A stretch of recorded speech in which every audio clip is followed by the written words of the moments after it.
appreciation to their teachers po.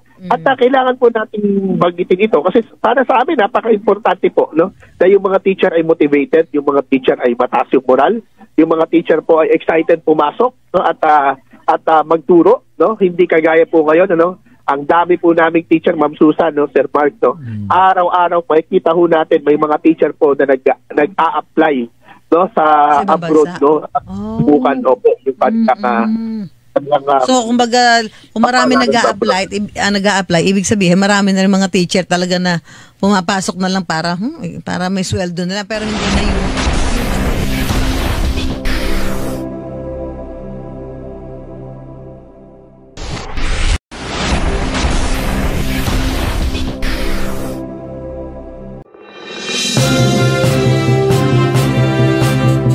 problema dyan.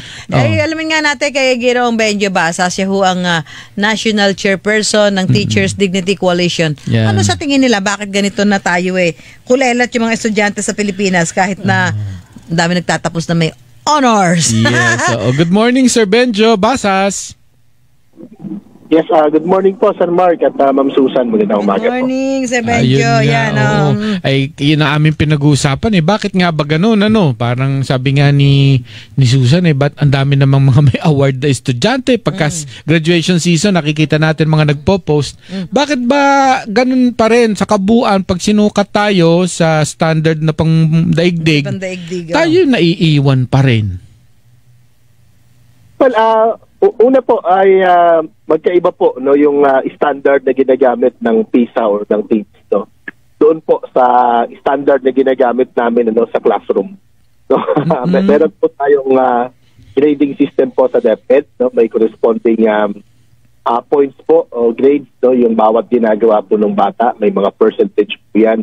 Nare-reach po nila, no, doon sa kanilang ibigay ng mga performance, sa kanilang ibigay ng mga requirements po, no. I-reach nila yung level, no, ng grade, no, na maka-qualify sila para masabi na sila ay with honors, ano po, o with high honors or even with highest honors, no. So gayon po 'yan, no. So hindi ko naman sinasabi na walang kinalaman, ano, itong grade ng mga bata, no, doon sa PISA, no. At isa pa, Ma'am Susan at Sir Mark, no, masyado lang maraming nagdi-display no, pero sa totoong buhay, no, kasi yung graduation season nung nakaraan po, no, sa public schools natin sa DepEd, no, meron kasing nag-post na netizen, no, na nagtaka siya dahil 2/3 yata ng klase ay may medalya, di ba? Meron ba nga yata isang buong section? Possible din naman yan. Best in ganire, best in ganyan, dami ba? Basta sabi ko sa loob-loob ko na nga lang, siguro para hindi magkasamaan ng loob. Lahat na lang may award. Hindi, meron ganun nagsasabi na minsan mga magulang pang mental health na lang, ano, kasi baka magkaroon pa ng damage doon sa estudyante. Pag siya lang ang napag-iwan ng wala. Medyo. Pwede rin yan. Pwede po yan. No? Pero ang ano lang naman po kasi natin dito, kasi meron na po tayong may bago na po tayong system po ng awards, no, sa Department of Education. Hindi na po ito yung dati, no, competition na top yung kunin.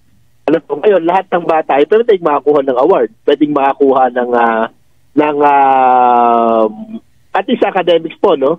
Pwede siyang maging madeklara na with honors, with high honors, or with highest honors, no? Depende pag na-reach na yung certain grade po, no? Unlike before, no, kahit 75 ang grade mo, pero ikaw ang pinakamataas, di ba valedictorian ka na, no? Of course, that's an exaggeration, di ba? Dati po ganun no? Lahat ng classroom merong top 1, 2, 3, no? Top 10. Top 10, diba, may top 10, At lahat po ng graduating class ay may valedictorian, salutatorian, first honorable, and so on. No, iilan lang pong bata yan. Ano po? Unlike ngayon po, lahat ng bata, parang they do not compete, no, with each other po, but they compete with themselves po. Ayun, ano? Kung hindi maganda yung performance mo, hindi ka makakakuha ng medal o ng award, no? Ng academic award. Specific po tayo sa academic award kasi meron pong mga iba pang mga awards no? Special awards po no? Leadership, no? Sports, no?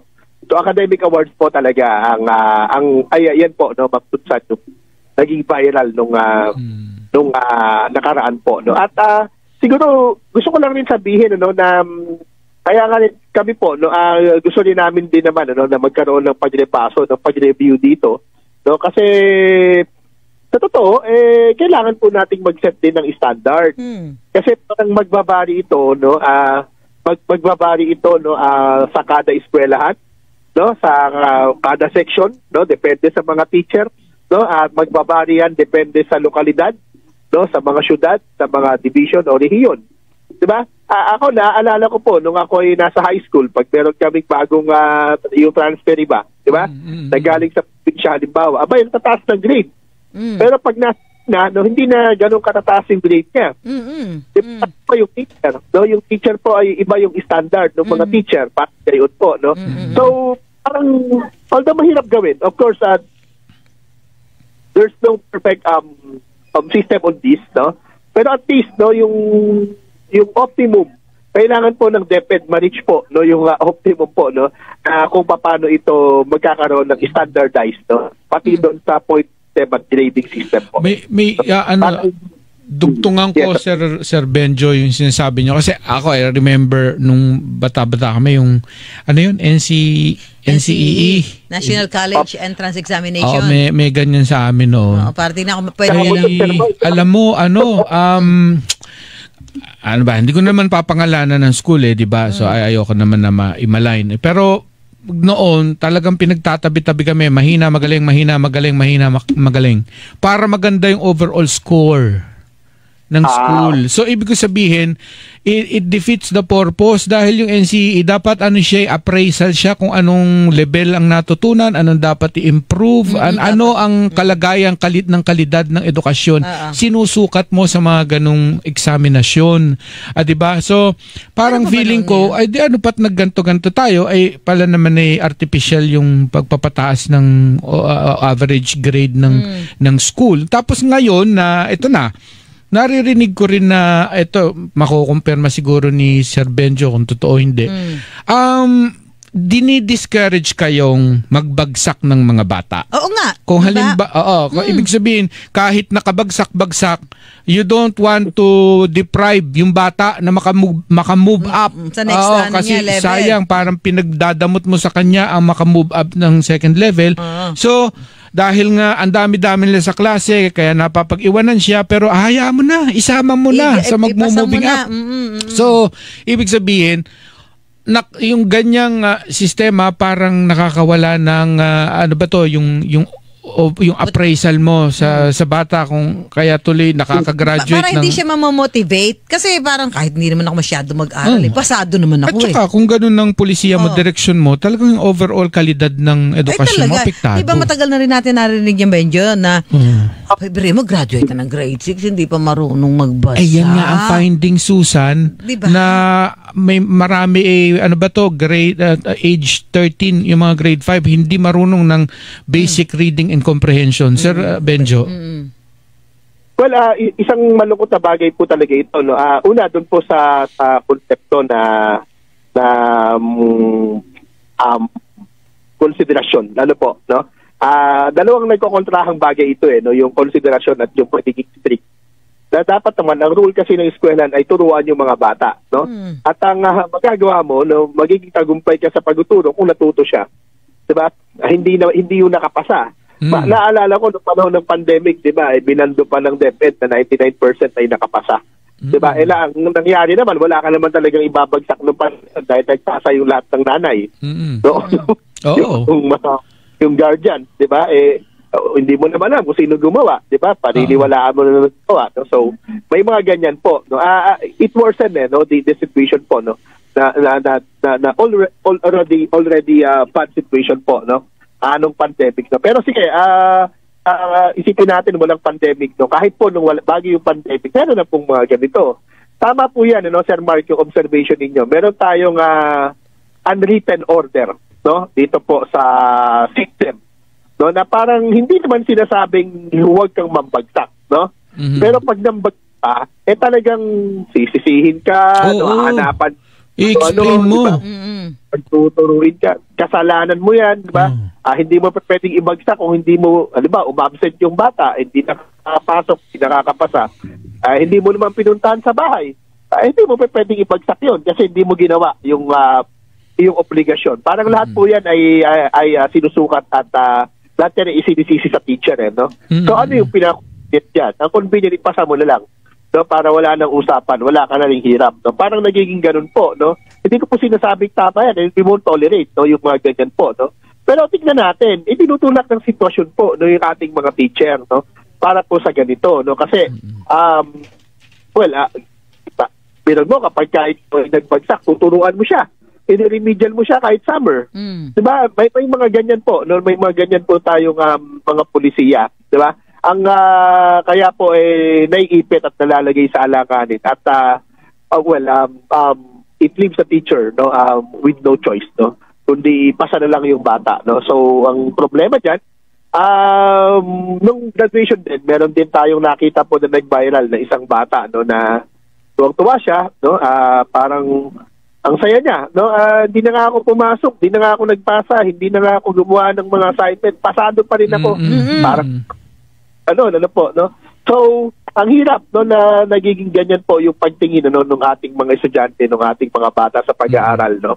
Na dapat sana dati, 'di ba, ang unang-unang requirement natin para makapasa diligent, no? Kailangan masipag, kailangan talaga nag-aaral ka, kailangan natuto ka, 'di ba? At dati uso talaga yung mga bagsak, ngayon parang hindi na no? Bibihira na lang po yung bumabagsak ngayon sa klase, no? So, may babalik naman po natin yan, yung ganyan, magiging stricto tayo. Pero ang dami po natin kailangan ayusin. Kailangan ano po dapat natin ayusin, Benjo, para maibalik yan. Kasi siyempre, habang maaga, mas magandang nagagawa na natin ng ano yan, kung ano yung pwedeng maging hakbang para mabawasan na yung mga batang sasabihin na mahihina. Tama po, ma'am. No, una-una, lahat po ng ito ay manifestation ng mas malalalim nating problema sa correct. Sa ating edukasyon. Sa edukasyon po, no? Kailangan po talaga nating tutukan sa kabuuan. Ang problema lang po natin kasi pag problema tayo sa English or sa math or sa reading or sa science, no? Yung curriculum lang ang aatupagin, no? Baguhin natin yung curriculum. Sabihin ng DepEd ng curriculum, no? Teacher po ako since 2002 sa DepEd, so nasa 22 years na po ako, no? Nakailang palitan ng curriculum. Pero hindi naman nagbabago. No, lalo pang nagiging malala yung sitwasyon po ng ating education in particular in terms of quality. No, ibig sabihin hindi po 'yun ang problema. Diba? Hindi po problema. Ang marami nating problema po ay hindi po motivated yung mga teacher po natin. Mababa yung sweldo ng mga teacher natin, overwork ang teacher. Yun yung pinakamalaki, no? At ngayon, ano pa yung iba, no? Yung ating mga basic necessities po ng eskwelahan, yung resource shortages po natin, ano? Nagsisiksikan yung mga bata sa classroom, walang water and sanitation facilities, wala silang librarian, wala silang guidance counselor, hindi natututukan ng mabuti ang pag-aaral ng mga bata, lalo na yung stage 1 na tinatawag natin, kinder to grade 3. No, dahil sobrang dami ng ating mga mag-aaral sa isang klase, di ba? Tapos yung teacher po natin ang dami niyang trabaho, no? So yung po, no, at pag tinignan po natin yan, ito gusto kong pansinin po natin lahat ito, no? Itong PISA results, no? Consistent po ito. Yung mga bansa na tinutustusan ng maayos ang kanilang mga teacher, pinapasahod ng mga teacher. Yan din yung mga bansa na maayos ang performance sa PISA. Binabanggit mo dito yung Singapore, South Korea, ito. Canada, exactly. Ito mga maunlad na bansa. Hindi po yan lahat ay, kasi yung binanggit nyo, Singapore, South Korea. Siyempre, iba yan, mag-castellize yan. Look at Vietnam. Di ba? Southeast Asia, no? Of course, next to Singapore is Vietnam. Ibig sabihin po, hindi naman ganun kayaman ng Vietnam. Oo nga. Di ba? Ibig sabihin po nito, halos kapareho nga natin ng GDP ng Vietnam. Halos kapareho natin po ang kanyang population. Pero ang teacher population ng Vietnam doble sa atin. So may mga ganyan po na kailangan po nating tignan. Hindi rin ganun kalaki ang sahod ng mga Vietnamese teachers po. Mas malaki of course isa sa Pilipinas. Southeast Asia po kasi ang lamang lang tayo sa sweldo sa ano lang po Cambodia and Laos and Myanmar, yung tatlo po, no? Doon lang po tayo lumamang. Syempre Timor Leste, no? Pero dito po sa ASEAN, doon lamang po tayo lumalamang sa tatlong mga bansang po na yan. No, so ibig sabihin Malaysia, no, Indonesia, no, yung mga neighbors natin, Thailand, no, lahat po ng yan ay mas lamang sa atin in terms of compensation to their teachers po. At kailangan po natin bagitin ito kasi para sa amin napaka-importante po, no, na yung mga teacher ay motivated, yung mga teacher ay mataas yung moral, yung mga teacher po ay excited pumasok, no, at magturo, no, hindi kagaya po ngayon, ano, ang dami po naming teacher, Ma'am Susan, no, Sir Mark, no, araw-araw makikita ho natin may mga teacher po na nag-a-apply, no, sa abroad, no, bukan opo yung so, kumbaga, kung marami nag-a-apply, ibig sabihin, marami na rin mga teacher talaga na pumapasok na lang para may sweldo na lang, pero hindi na yung katulad yung dati. Di ba yung mga teacher talaga dati no? Yung, parang calling, dati nun. Parang diba? Gusto kong bata pa lang, gusto kong maging guro. Hindi ba kaya nga nun, sabi kaya doon may mga tumatandang dalagang teacher? Dahil masyado silang devoted, dedicated sa kanilang profession na magiging guro. Di ba, Benjo? Tama po yan. No? Actually, yan din po no, yung lagi namin pong napag-uusapan and even sa mga opinion. Then, sa mga hearing po sa Kongreso, binabanggit po rin namin yan. Ano po, doon sa Teacher Education Council sessions po, binabanggit din po namin yan. Ano? Kasi dapat talaga motivated yung teachers po natin. Ano? In fact, ang ating saligang batas ay maliwanag yung sinasabi. No, kaya po, doon, meron provision yung saligang batas po natin na sinasabi no, na dapat ang gugulin para sa edukasyon ay siyang pinakamataas sa lahat ng ahensya ng gobyerno. So po, pero ang dahilan po doon if I'm told, no, ang sabi po doon and ensure that teaching will attract and retain its rightful share of the best available talents through adequate remuneration and other means of job satisfaction and fulfillment. Therefore, ang sabi po ng saligang batas po na yan, ano po, ang provision na yan, ay hindi lang yan provision para bumili tayo ng mga computer o ng mga libro o ng school buildings, no? Ang provision po na yan, no, primarily, ginawa po yan para yung mga teacher ay maging magagaling na mga teacher, ma-attract yung pinakamagagaling na mga bata into teaching profession, no? Yung pinakamagagaling nating estudyante, no? At manatili sila dito, no? At paano daw gagawin yan? Pasweldohin ng mabuti at bigyan po ng kaaya-ayang mga incentives at mga benepisyo na hindi po nagagawa, no? Kaya tama po sinasabi niyo, Ma'am Susan, no? Nag-a-apply yung teacher sa abroad, 'di ba? Yun na yung focus niya. Pumapasok na lamang siya para na pumasok, no? For compliance, no? Ginagawa niya yung pagtuturo for compliance, no? Hindi na yung punong-puno ng enthusiasm dapat. And that's a good teacher, no? Punong-puno ng enthusiasm. Pumapasok sa DepEd po yung mga bata, no, ng mga bagong teacher na graduate, no? Na punong-puno ng motivation, ano po? Pagpasok po dito, wala, bumabagsak talaga yung kanilang motivation. At pag tinignan po natin, ano, yung mga teacher po na nag-a-apply sa abroad, ito rin yung mga batang teacher na wala pa halos 10 taon yung marami. Magkano so, nga, Sir Benjo, ang starting salary ng teacher? Wala, 27,000 po. No, lamang, no? 27,000. Ay, may mga deduction pa yun. Tapos, sa normal na akyat ng karir, ay kailan nadadagdagan ng 27,000? Ilang taon? Kada ilang taon, ganyan. That's for teacher 1, ano po. No? Well, pwede ka namang mag-apply, no? At theoretically, no, after 6 months mo, pwede na, no? Or 1 year, no? So, kung gayon, magiging teacher ka, halimbawa, no? Madadagdagan ka lang ng parang 1,500, no? Magiging teacher ka. So, 28,000 divided by 2, di ba? Kinsenas katapusan. Papasok lang sa more than 30,000 kapag ka teacher 3 ka, no? So, that's parang... Sabi mo lang ang 30 divided by 2, 15 minus deductions. Yung mga GSIS niya, ganyan. Na masahay pa si teacher. Oo.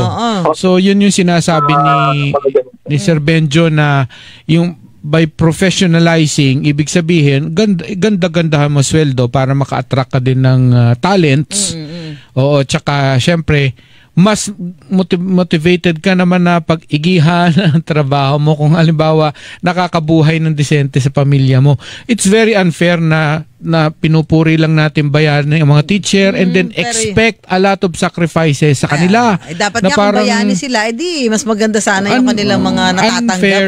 Dapat kung ganyan. Kaya lang nakatahi sa kanilang nature ng trabaho nila. Basuklian mo ng monetary yan. Ano to? Walang libre-libre. Unfair naman yung papalakpakan lang natin. Okay na, busog na sila. Para hindi sa ganon. isang pribadong kumpanya, pinopromote ka, tinataas ka ng pwesto, aba, edi lumalaki din yung sweldo mo. At saka binabayaran mo yung expertise na nakukuha ng mga guro habang yan ay nagmamature, habang sila'y tumatanda, nagpi-PhD yan sila, susuklian mo yon dahil di napapalitan yung laman ng utak na yon, di ba? Na ipapasa sa mga estudyante.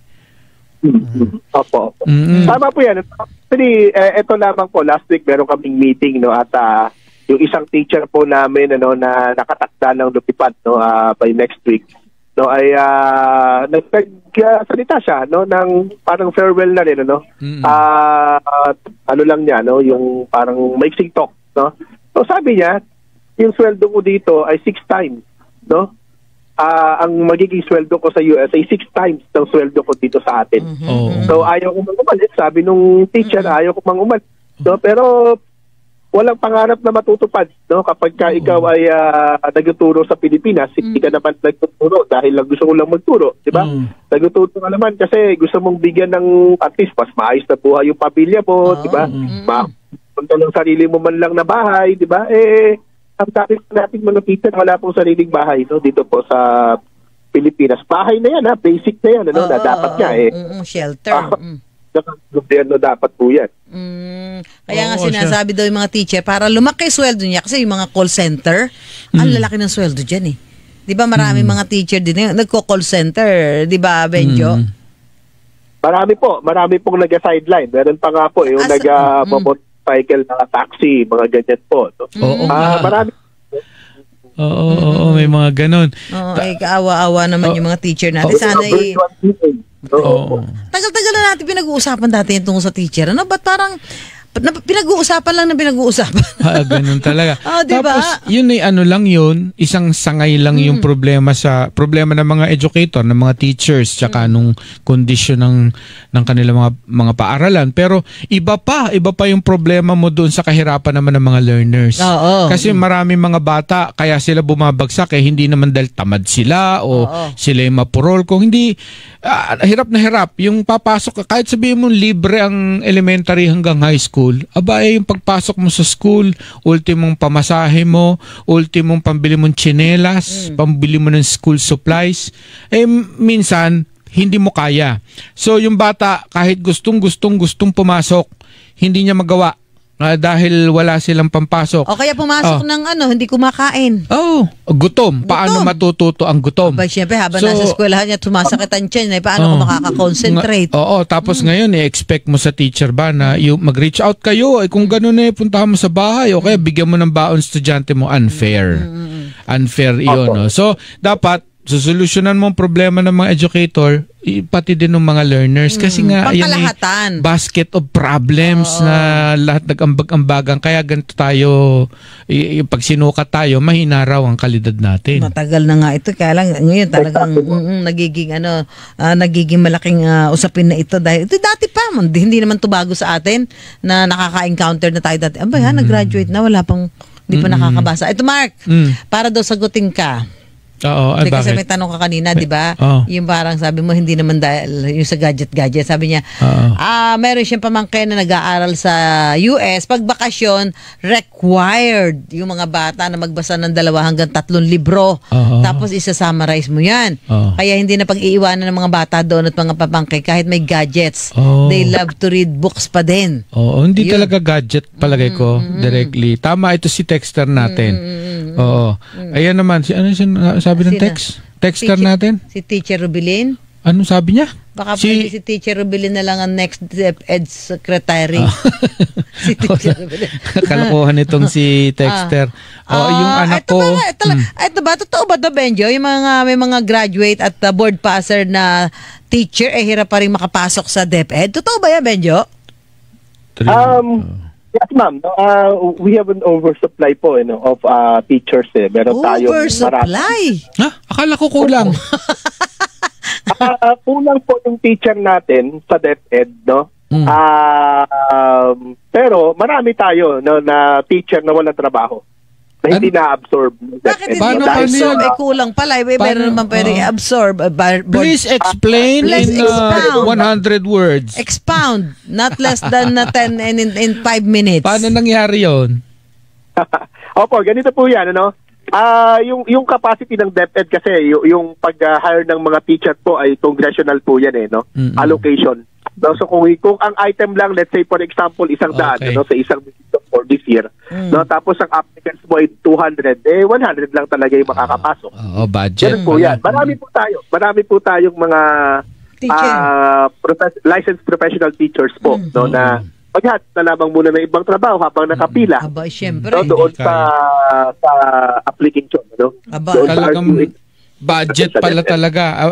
Kaya lang 'di ba, talaga namang sa ating national budget talaga naman laging pinakamalaki yung sa DepEd palagi. Yes sir, that's the education sector, no? Pero in particular DepEd po, no? That's a constitutional provision po naman kasi. Oo nga, pero kulang pa rin pala, no? Alam mo kasi talagang kulang tayo sa pera. Kulang. Kahit na pinakamarami ang ibig sabihin binibigay na share sa edukasyon, kulang pa rin ang pera para sa edukasyon. Kasi ang dami naghahati-hati. Kasama pa yung kupit. Diyan pati yung kupit. Sana yung kupit madala na lang sa edukasyon. Pero tinama Benjo, ito tama yung isa nag-text natin Hindi mataas ang rating sa education ng Pilipinas, pero mga Pinoy pa rin daw ang kinukuha nilang mga workers like nurses, teachers, doctors, IT professionals. Yun naman ang sinasabi na ironic nga naman daw. Wow, mahihina daw pala mga estudyante, pero dito kayo lalo na yun, 'di ba, yung mga nurse, 'di ba? Mga teachers, yan. Gustong-gusto sa ibang bansa yan So ironic daw na meron tayong ganyang mga sinasabi na kulela at ang mga estudyante Pilipino, pero gustong-gusto naman sa ibang bansa yung mga manggagawa natin, Benjo. Siguro i-clarify natin po, no? Depende rin naman po yan, ano po, no? Yung mga professional na task to, na teachers, na nurses, di ba? And even yung mga seafarers po, no? Puro Pilipino, ang dami pong Pilipino dyan. Ngayon, yung mga teacher po, no, may influx po talaga, no? Teacher, no? Ng mga teachers, no, na lumalabas po, no? From from the Philippines po palabas. Ang dami po niyan, no? Ang isang kalakasan po natin kasi, no, yung ating language, no, skills, no, yung English skills po natin, ano, ay isang kalakasan din po natin, admittedly. No, hindi ko sinasabi na yun na lamang yun, ano, kasi kung yun lang talaga ang hinahabol sa atin, hindi maganda. So po, isa pa rin naman, ano, na pwede nating tignan din, ano, yung mga Pilipino kasi mababait Diba? Tapos as compared din po, no, yung ating pasweldo din sa atin, ano, mas mababa no, kumpara po doon sa iba, no, lalo na mabuti sa kabila ng ganyan mga napapag-usapan natin, Benjo, na maliit ang sahod ng mga teacher, mahirap, hindi provided lahat yung kanilang mga pangailangan. Mabuti marami pa rin umukuha ng kursong ng pagiging teacher, ano, ng education. Kasi kung halimbawa, 'di ba? Halimbawa, huwag ka na mag-teacher, kapakahirap, liit ang sweldo. Pero pinili mo pa rin. Ano yun, dahil ano niya? Talagang gusto niya yun, ganon? Di ko ako hahanap na lang ako na mas malaki sweldo Dalawang bagay po yan. No? Una, gusto talaga. Ako po nung nag-decide po ako mag-teacher, talagang wala po akong ibang alam na gustong coding course o paglaki ko, 'di ba? Talagang teacher. Opo, kundi yung maging teacher. Maganda po kapag ganun yung motivation po ng ating mga pumapasok sa pagkaguro, no. Pero sa isang banda, Ma'am Susan, no, ang isang malaking bahagi, no, na nag-enroll ng pagkaguro ay iba-iba yung reason. Una, yung colleges of education, teacher training institutions, very accessible. Kahit sa mga malalayong mga probinsya o mga bayan, meron po tayong mga nagtayo, halimbawa ng local college, no, ang isang munisipyo, hindi wala ang course na education, no, accessible. Pangalawa, hindi kailangan ng malaki, no, hindi kagaya ng pag nagpaaral ka ng nursing o nagpaaral ka ng medicine or engineering, no, hindi mo kailangan gagastos ng malaki. No, so ganoon po yung accessibility. Kaya marami pa rin po na nag-aaral, no, ng kursong pagkaguro. Tapos pag naging teacher naman, no, pag ikaw ay licensed professional teacher, no, ikaw naman ay automatic, no, civil service eligible ka na. No, pwede ka na rin mag-apply ng PO1, pwede ka na rin mag-apply ng Fire Officer 1. At ang layo ng sweldo mo, no, kapag ikaw ay naging military, naging uniform personnel, no, using your license. So, kailangan ka lang mag-undergo ng training. May mga ganong pinipili po, yung ganong track, Ma'am Susan, sa kasalukuyan. Sana i-address yung mga ng mga teachers natin, di ba?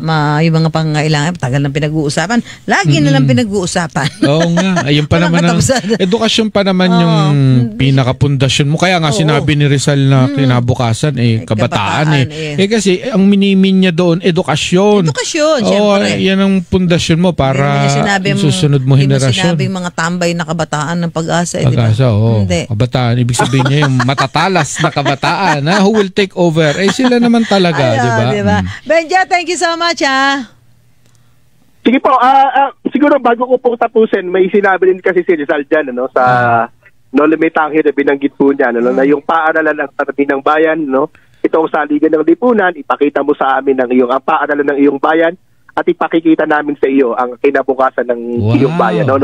Sinabi ni Rizal yun? Hindi ko nabasa. Baka sa'yo lang tinext.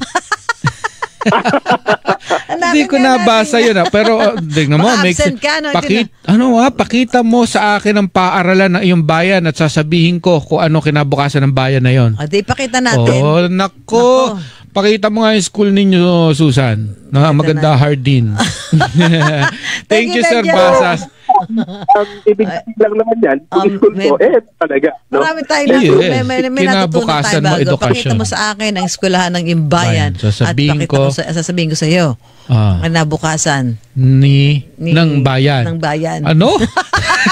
Ikaw ba nagtapos ng K-12? Ulitin mo. Si Benja, pakita mo sa akin ang paaralan ng iyong bayan.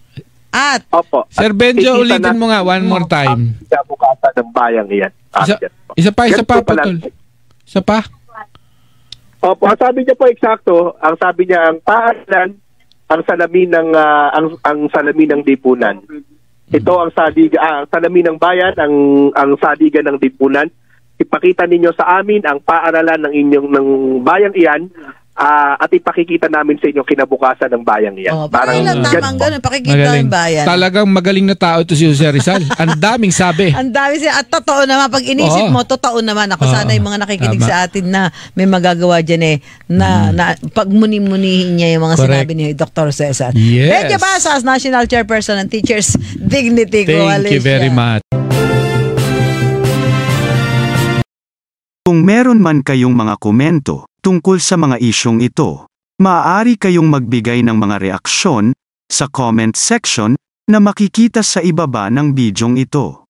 Maraming salamat, at kung ikaw ay interesado ng mga bidyong tulad nito, mangyaring suportahan ang channel na ito sa pamamagitan ng pagpindot ng like, pag-share ng mga video, at kung bago ka pa lang sa channel na ito, please subscribe sa channel na ito at pindutin ang notification bell at piliin ang all upang maabisuhan ka para sa mga paparating pang mga videos.